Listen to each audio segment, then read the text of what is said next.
See, I'll leave with every piece of you. Don't underestimate. Adele, Yes. how you doing? I'm good, thank you. Let's talk about the new record, obviously. It's called 21. Yeah. Actually, let's talk about the single first. Okay.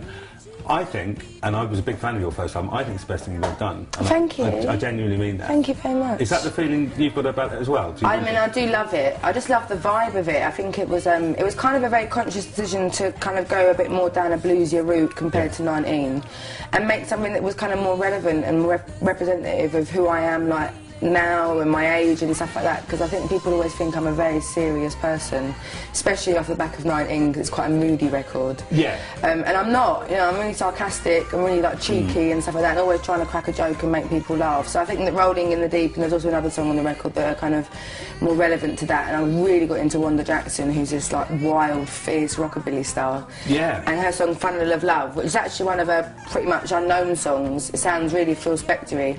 Really inspired. I was just kind of like, it rubbed off on Rolling in the Deep when I started writing it. So Yeah. I do really love it. Yeah. You mentioned Wanda Jackson, and there were a couple of like Andrew Bird as well. And, Yeah. And I mean, this is something to do with your bus driver, I read. What's Yeah, that yeah, about? no, well, I toured in America and it's so bloody big there, it takes ages. So I was there for like 6 months and I had the same bus driver the whole time, and he was from Nashville, Tennessee. Okay. And on these long bus drives, like 18 hours, I have to go and smoke up the front of the bus with him because that's where the window was. Right. And he'd be rocking out to all this like amazing country and blues and gospel and bluegrass. And he could see, I was constantly like, who's this, what's this, what is this, where's this from?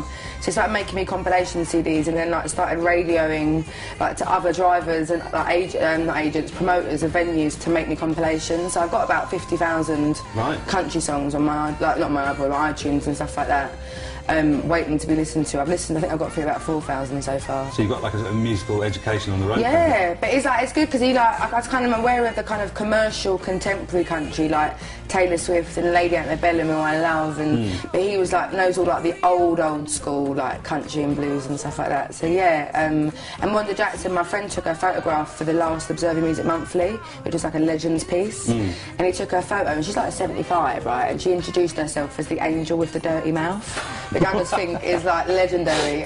So that was what made me sort of drop, like fall over and fall in love with her. Yeah. She sang with Elvis as well, didn't she? Yeah. I think she was like kind of like a heartbreaker actually. I mean, I don't know for sure, but yeah. And she's got a record coming out on the same day as mine, that Jack White record, which is very exciting. Actually, I'm glad you used the word heartbreaker, because like your first 19, you know, that was about a heartbreak. Yeah. This one seems like it is as well. Yeah. Different guy? Different guy. Yeah. I don't recycle. No. Wasn't suggesting you did. But it seems more kind of defiant in the lyrics as well, because the first one was a bit more old. Needy. You know, my world is over, what we can do. This is a bit more good riddance, you're lost kind of vibe. Yeah, well, so I think it's something that comes with age, but I've got like self-worth now, and I didn't really have that. I wasn't like kind of like, I wouldn't be completely walked all over like kind of in the era of 19 where I was at, but I never really understood why things went wrong, I think I was way too expectant on people or on him, on the guy of 19, and I think that's really unfair. And on this record, I was just sort of like, I'm actually not going to be miserable for you to be happy. Like, it's just completely wrong. Like, do you know what I mean? And I was just quite like philosophical about it, and rather than staying in a relationship just because I was scared of not being in it. Yeah.